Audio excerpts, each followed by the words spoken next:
Welcome to this creative journey, where we explore the lives of artists who've shaped our world.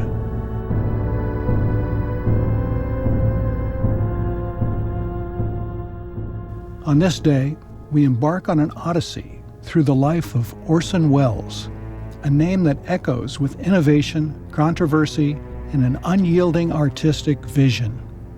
Imagine a crisp autumn evening in 1938. Across America, radio dials turn and families lean in, unaware they're about to witness a revolution in storytelling. This is where our journey begins, with the young Orson Welles and his earth-shattering broadcast of the War of the Worlds. This was no mere radio play. Welles and his Mercury Theater on the Air adapted H.G. Wells' alien invasion novel into a series of simulated news bulletins so convincing that it sparked widespread panic. Listeners across the country, believing the invasion to be real, flooded police stations with calls. Some packed their cars and jammed the highways, fleeing what they thought was certain doom. Others armed themselves, ready to face the non-existent Martian threat. This unintended consequence demonstrated the immense power of radio as a medium, and Welles as a skilled storyteller. Welles himself was shocked by the reaction.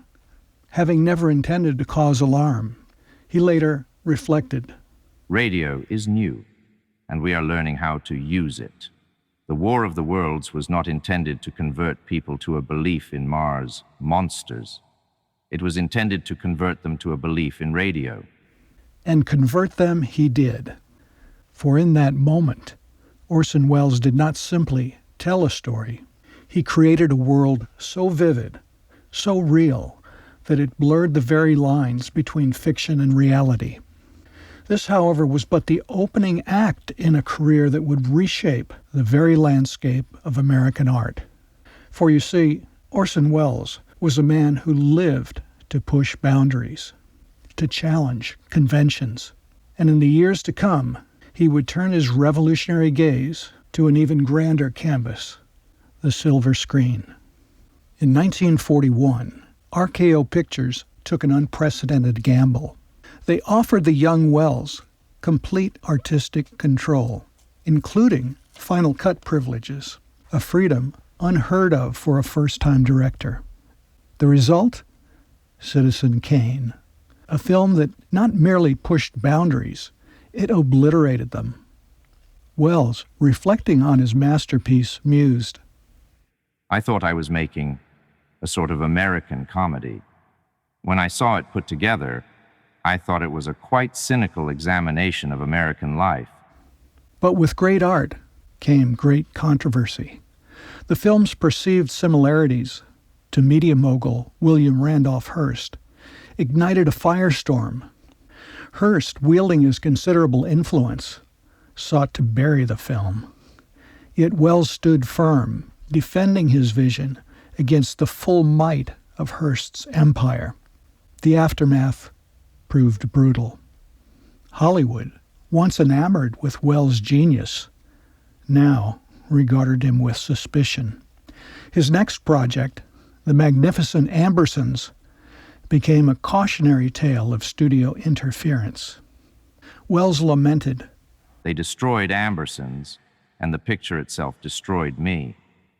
I didn't get a job as a director for years afterward." Yet even in its mutilated form, The Magnificent Ambersons stands as a testament to Welles' visionary style. Modern filmmakers still draw inspiration from its innovative techniques and narrative depth. As the years passed, Welles continued to push boundaries, often at great personal cost. He acted, he directed, he even self-financed projects when Hollywood turned its back.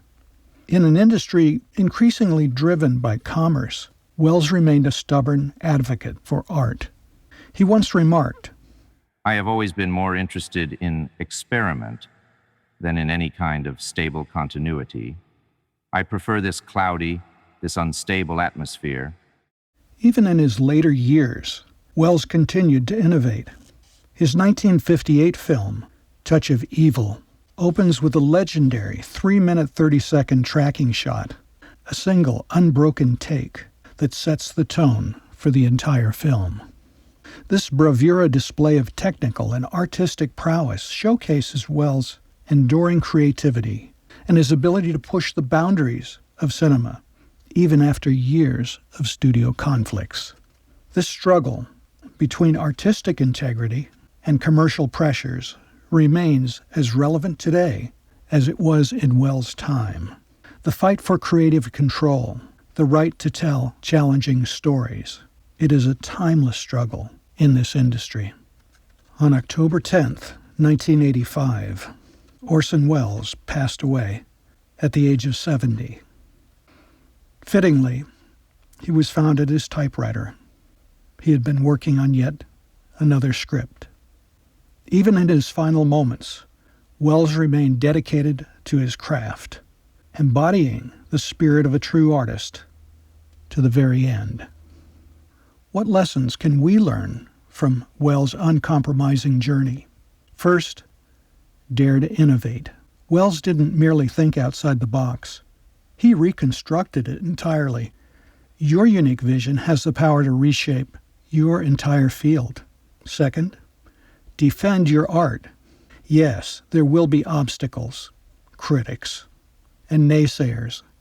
But remember, compromising your vision is a far greater defeat than any external setback. Lastly, never cease creating.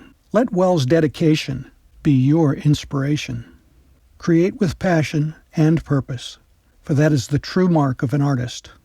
Welles himself once said, If you want a happy ending, that depends, of course, on where you stop your story. But for true artists, the story never ends. It evolves, challenges, and inspires. As we conclude this chapter of this creative journey, remember, your art is not just an expression. It's a force of change. Welles showed us that limitations are not obstacles, but opportunities for innovation. He proved that one voice, one vision, can reshape entire mediums, challenge conventions, push boundaries. Your next idea could be the one that transforms your field, just as Welles did with radio and film. Create not what is easy, but what is true. For in the end, it is not the applause that will echo through time, but the audacity of your vision. May your art not just be seen or heard, but felt, rippling through the fabric of time, inspiring generations yet to come. Thank you, folks.